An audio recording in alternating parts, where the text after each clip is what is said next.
नमस्कार, NMF news पर आप सभी का बहुत स्वागत। मैं हूं आपके साथ अभिषेक पुंडीर। 14% से ज्यादा मुसलमान हिंदुस्तान में हो चुके हैं। 20 करोड़ से ज्यादा की आबादी है। Second largest majority in India Muslim है। लेकिन फिर भी इन लोगों को लगता है, इन लोगों के नेताओं को लगता है कि ये यहां अल्पसंख्यक हैं। किस तरीके से बवाल हो, विवाद हो, तमाम चीजें चलती हैं, उन पर बात करेंगे। लेकिन क्या मुस्लिमों को आरक्षण इस देश में दिया जाना चाहिए? क्योंकि असदुद्दीन ओवैसी ने संसद में इस बात की मांग की। तमाम तरीके से इस मांग को उन्होंने उठाया है। कैसे उठाया है, पहले खुद आप उनके मुंह से सुन लीजिए। वाकई में उन कमजोर तबकात से इंसाफ हुआ। मिसाल के तौर पर आर्टिकल 15 और 16 सर 1950 का प्रेसिडेंशियल ऑर्डर निकला। तारीखी नाइंसाफी के खात्मे के लिए रिजर्वेशन दिया गया, तारीखी नाइंसाफी के लिए हजारों साल के जुल्म की बिना पर, मगर उनको नहीं मिला जिनका मजहब इस्लाम और मुसलमान था, जो भी उनसे भी नाइंसाफी जुल्म हुआ। दूसरी बात सर, दूसरी बात, दफा 25 में प्रोफेस कहा गया, आर्टिकल 25 टॉक्स प्रोफेस।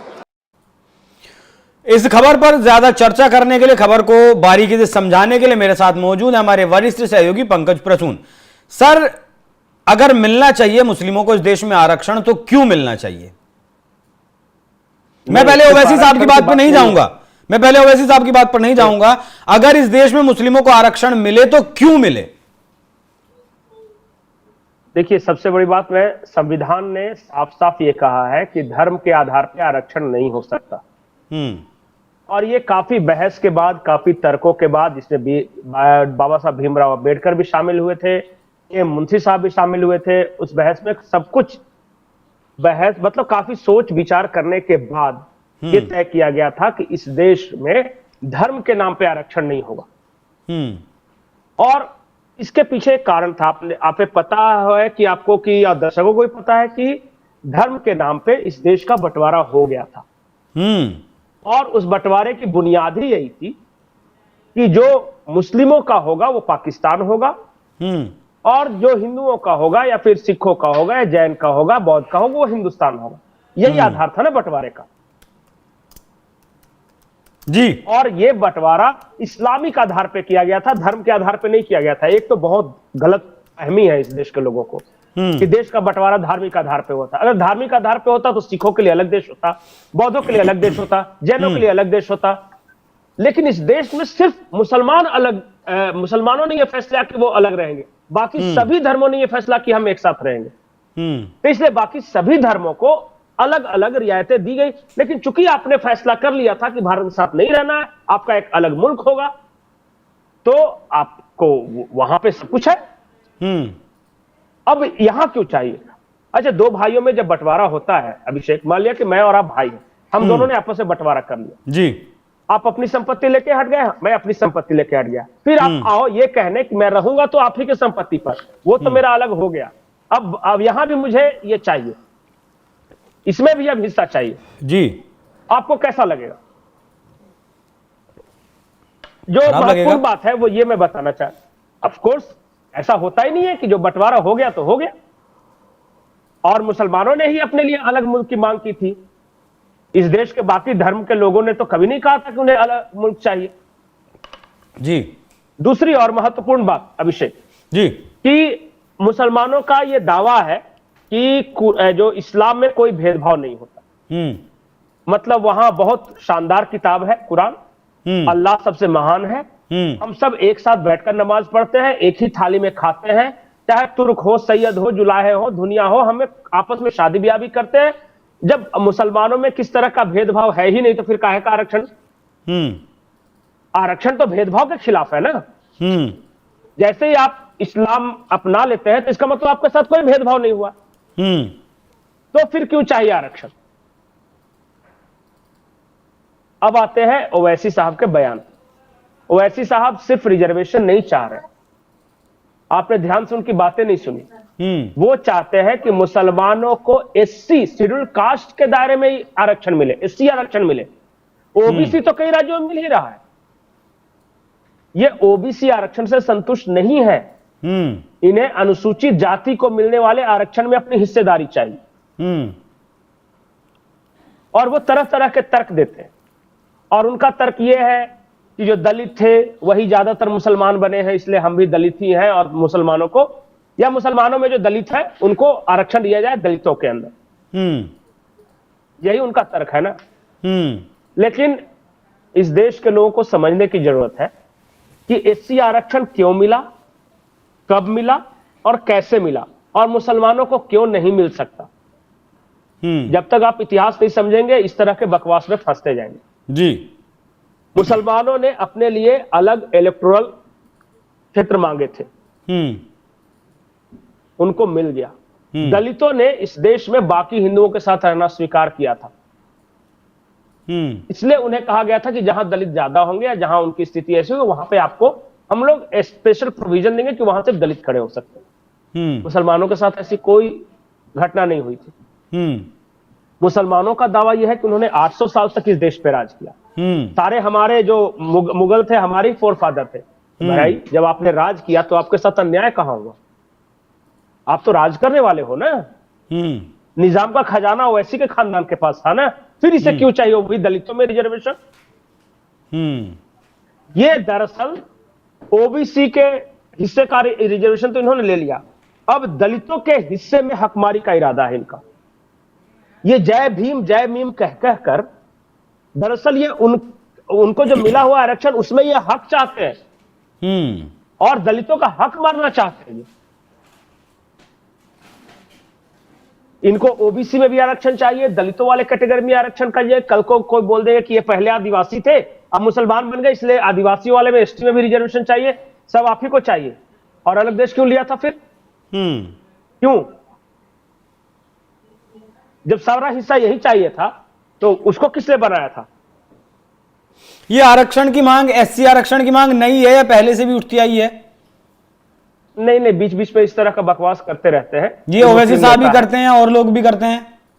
नहीं, और लोग भी हैं और इन्होंने ये इस देश के दलितों को फंसाने के लिए, बरगलाने के लिए ही जय भीम का नारा दिया था।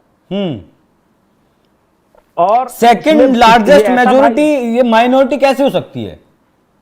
20 करोड़ भाई, 22 करोड़, 25 करोड़ लोग कैसे माइनॉरिटी हो सकते हैं? ये अलग विषय है, अलग विषय। जहां मुस्लिमों की आबादी ज्यादा होती है वहां जाकर दिखाइए अब हिंदू माइनॉरिटी का क्या हाल है।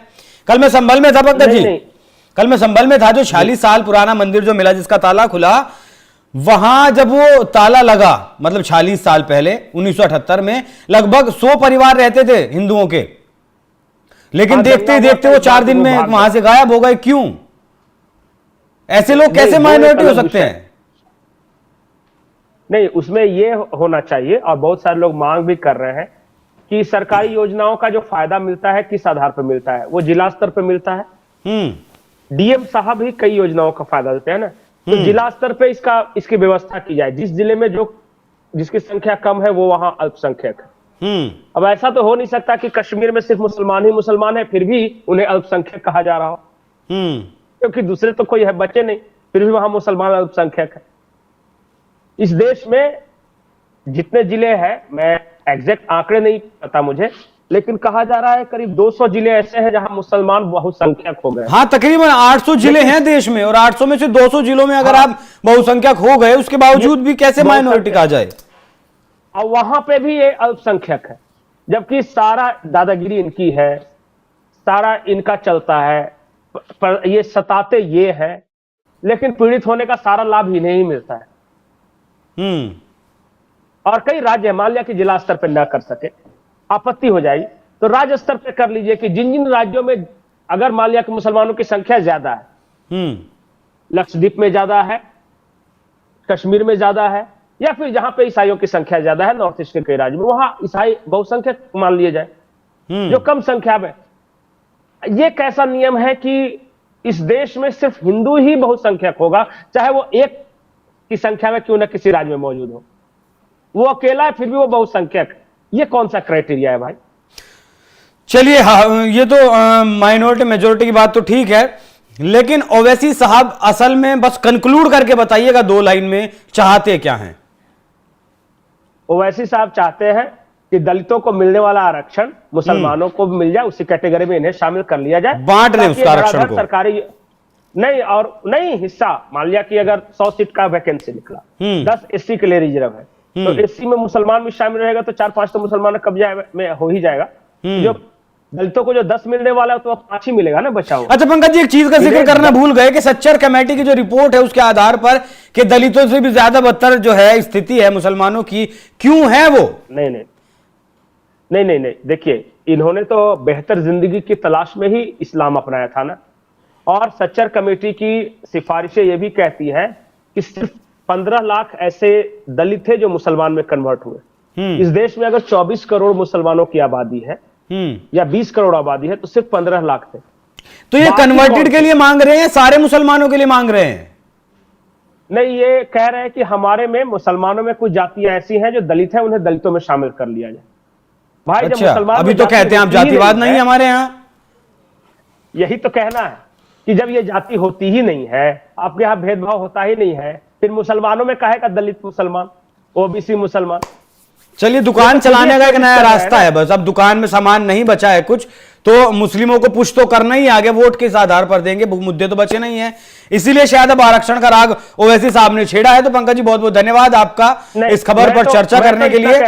जी, मैं तो सिर्फ एक बात जानता हूं, मुसलमानों में कोई जाति नहीं होती, इसलिए मुसलमान में ओबीसी मुसलमान भी नहीं हो सकता, एससी मुसलमान भी नहीं हो सकता, एसटी मुसलमान भी नहीं हो सकता, सवर्ण मुसलमान भी नहीं हो सकता। मुसलमान सिर्फ मुसलमान हो सकता है। तो जो दिया गया आरक्षण है वो भी ले लेना चाहिए, आपका मतलब है? बिल्कुल। ओबीसी आरक्षण किस बात का? जब ओबीसी है ही नहीं तो फिर किस बात के लिए ओबीसी आरक्षण? ठीक है, आप में कोई जाति ही नहीं है। या फिर खुल के कह दो कि हम में जातिवाद है, हम में भी दलित होते हैं, हम में भी ओबीसी है, हम में भी सवर्ण है। बता दो कि हमारे यहाँ जो अशराफ है वो पासवानों पर जुल्म करते हैं, उनके साथ छुआछूत करते हैं, भेदभाव करते हैं, शादी ब्याह नहीं करते हैं, ये मान लो तो हम भी मान लेंगे कि भाई वहां भी ओबीसी और दलित होते हैं। ठीक है पंकज जी, विषयांतर हो जाएगा थोड़ा सा कि हम नहीं, हमारे में बराबरी भी है और हमें ओबीसी और दलित मुसलमान भी है, दोनों कैसे? ठीक, बहुत बहुत धन्यवाद, आपने इस विषय पर चर्चा की। तो वैसे साहब की दुकान में जो मोहब्बत इन लोगों की दुकान है उसमें सामान बहुत ज्यादा बचा नहीं है, इसीलिए आरक्षण का एक जिन्न दोबारा से फिर से निकाल कर आए, जिससे कि जो वोटर है वो साथ लगा रहे। बाकी पंकज जी, आपका बहुत बहुत धन्यवाद। दर्शकों, चर्चा कैसी लगी कमेंट कर जरूर बताइएगा। धन्यवाद।